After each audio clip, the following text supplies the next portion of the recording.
Dear students, इसके पहले दो लेक्चर्स में हम लोगों ने राजपूत की उत्पत्ति कैसे हुई, उसके बारे में विभिन्न विद्वानों का क्या मत है, इस पर चर्चा की। इसके बाद महत्वपूर्ण राजवंश कौन कौन से थे, इस पर भी बातें हुई। और गुर्जर प्रतिहार राजवंश का राजनीतिक इतिहास क्या है, इस पर भी हम लोगों ने बातें की। आज के लेक्चर में को बढ़ाते हुए हम लोग आगे इस पर कुछ चर्चा करेंगे। आज हम चंदेलों के बारे में जानेंगे कि चंदेल जो वंश है, राजवंश, राजपूत राजवंश, वो बुंदेलखंड में अवस्थित था और 36 राजपूत क्लान में से एक था। ये लोग के बारे में कहा जाता है कि प्रतिहारों के सामंत के रूप में ये पहले थे और कल्चरली और पॉलिटिकली काफ़ी महत्वपूर्ण थे। भारत के राजनीतिक हालात इतिहास में लगभग 300 वर्षों तक इन्होंने महत्वपूर्ण रोल प्ले किया। इनके जो अभिलेख हैं उसमें अपने को ये मिथिकल एंसेस्टर चंद्रात्रेय से के वंशज मानते हैं। लेकिन अर्ली चंदेल जो थे वो छोटे गोंड चिफ्स थे छतरपुर राज के, जो कि मध्य प्रदेश में अवस्थित है।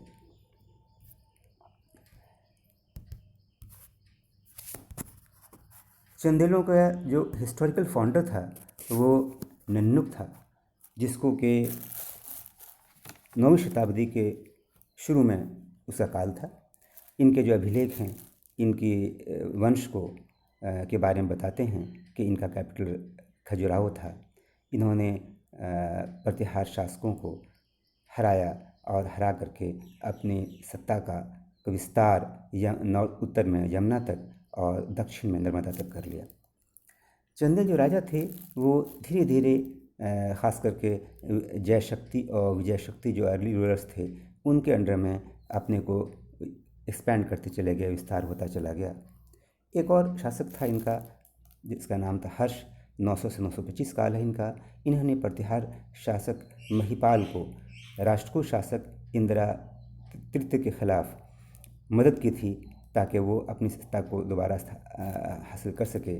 और ये जो चंदेल थे इन्होंने प्रतिहार और पालों का जो पतन होता है संघर्ष से, तो इसका फ़ायदा वो उठाते हैं और अपनी आज़ादी की घोषणा करते हैं।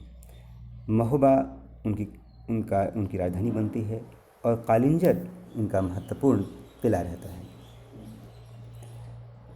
अगला शासक है चंदेलों का जो है धांग, जिसका काल 950 से 998 ईस्वी है। ये बहुत बड़ा शासक था।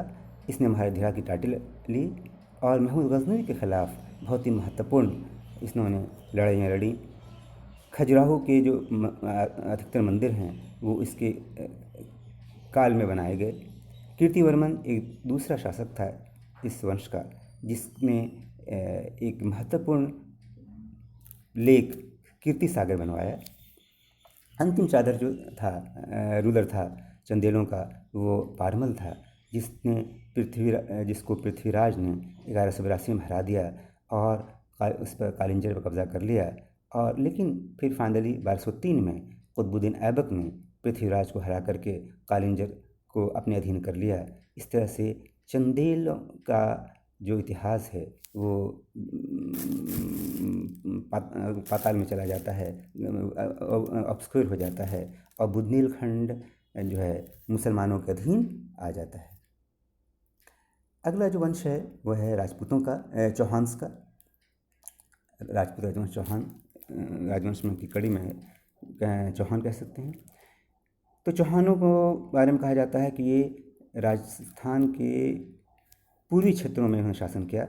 इन्होंने प्रतिहारों के सामंत के रूप में अपने कैरियर की शुरुआत की और अरब जो आक्रमण चल रहे थे उसमें प्रतिहार को उन शासकों को की मदद की, उन अरब शासकों को आगे बढ़ने से रोकने के लिए, अरब एडवांस को। और बाद में इन्होंने अपने आप को आज़ाद घोषित कर दिया। इनके जो चौहानों के अधिकतर राजा थे बड़े बड़े टाइटल्स लिए, जैसे महाराजाधिराज की टाइटल थी। इन्होंने पहले अपने सत्ता को अजमेर में स्थापित किया। इनका जो संस्थापक था विशाल देव, वो 1158 से 1164 ईस्वी तक शासन करता है और 1163 ईस्वी के आसपास वो तोमर चीफ अंगपाल से दिल्ली कब्जा कर लेता है और फिर अजमेर से दिल्ली कैपिटल को शिफ्ट कर लेता है।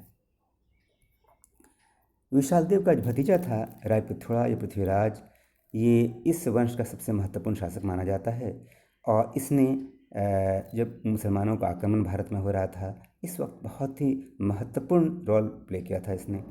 पृथ्वीराज चौहान राजा जयचंद जो कन्नौज के थे, इनके बीच जो द्वंद्व था, राइवलरी थी, ये बहुत ही महत्वपूर्ण है। पृथ्वीराज चौहान के बारे में कहा जाता है कि जब जयचंद अपनी बेटी का स्वयंवर चाह रहा था उस समय पृथ्वीराज चौहान ज़बरदस्ती उसकी बेटी को उठा करके अपने पास ले आता है। पृथ्वीराज चौहान एक वॉरियर किंग था, लड़ाकू राजा था और अपने सत्ता का विस्तार जो है अपने मिलिट्री कंपनी के जरिए उसने किया। इसने बुंदेलखंड महोबा को चंदेलों से 1182 में हस्तगत किया। पृथ्वीराज ने जो कुछ उसके मिलिट्री कंपेन्स रहे इसके बारे में हमें अधिकतर जानकारी चांद बरदाई की रचना पृथ्वीराज रासो है जिसके ज़रिए मिलती है।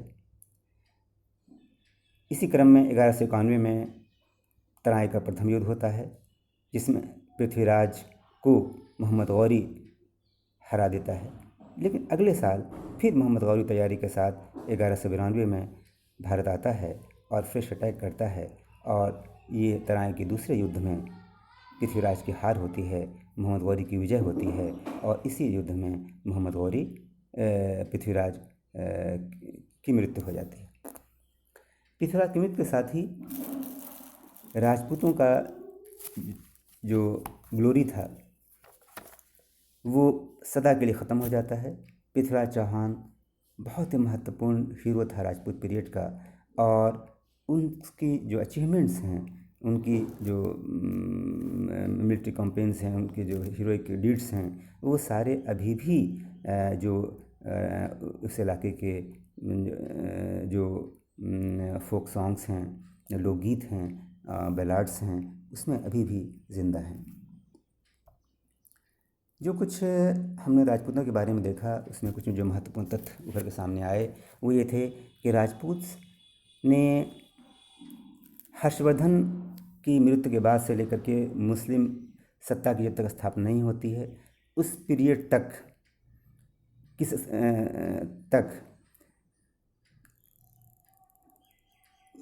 उत्तर भारत की राजनीति में बहुत ही महत्वपूर्ण किरदार निभाया। लगभग 500 सालों तक इन्होंने आर्यावर्त के पर शासन किया और उन्होंने एक पॉलिटिकल और कल्चरल हिस्ट्री में एक इम्पॉर्टेंट प्लेस अपने को बनाया। राजपूतों के काल में ही क्षेत्रीय राज्यों का उदय होता है जो कि रीजनल लॉयल्टीज़ पर बेस्ड थे। इसमें शक नहीं कि राजपूत काफ़ी शक्तिशाली थे, बहादुर भी थे, लेकिन इससे बहुत कुछ वो अचीव नहीं कर पाए क्योंकि ये एक कॉमन एनिमी जो उस वक्त मुसलमानों का आक्रमण हो रहा था उसके ख़िलाफ़ यूनाइट नहीं हो पाए और अलग अलग तरह से ये हमलावरों के ख़िलाफ़ लड़े, तो इसीलिए इनकी हार भी हुई।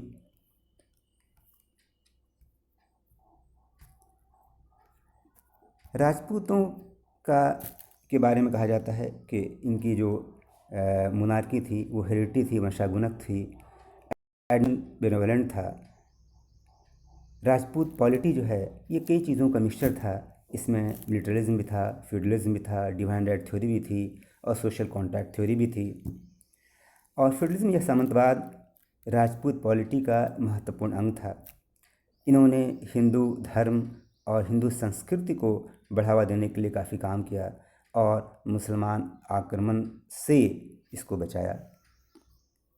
राजपूत शासकों के जो दरबार थे वो संस्कृति के महत्वपूर्ण केंद्र थे जहाँ के साहित्य है, संगीत है, डांस है, पेंटिंग है और मूर्तिकला है, इन सब चीज़ों को प्रश्रय दिया गया। राजा भी जो थे वो काफ़ी शिक्षित थे और इन्होंने लिबरल पैट्रोनेज दिया कलाकारों को। कुछ इन राजपूत शासकों ने कुछ यूनिवर्सिटीज़ को भी की भी स्थापना की, जिनमें विक्रमशिला, उदयपुरी, सोमापुरी का नाम आता है। परमार किंग भोज जो है उसके बारे में कहा जाता है कि कैपिटल सिटी धार के नज़दीक एक कॉलेज की स्थापना भी की थी। इस तरह से हम देखते हैं कि राजपूतों का जो काल है, जो हर्षवर्धन की मृत्यु से लेकर के तुर्क सत्ता की स्थापना तक के बीच का काल है, ये काल बहुत ही महत्वपूर्ण था और इसमें बहुत सारी गतिविधियां हुईं और इन्होंने पॉलिटिकली, सोशली, कल्चरली सब तरह से किसी न किसी रूप में, खासकर उत्तर भारत की राजनीति में, अपनी अमिट छाप छोड़ी। इस लेक्चर में के द्वारा ये जो सीरीज़ था राजपूत वंश पर, राजपूत पार्ट 1, 2, 3, इसका समापन होता है। थैंक यू, धन्यवाद।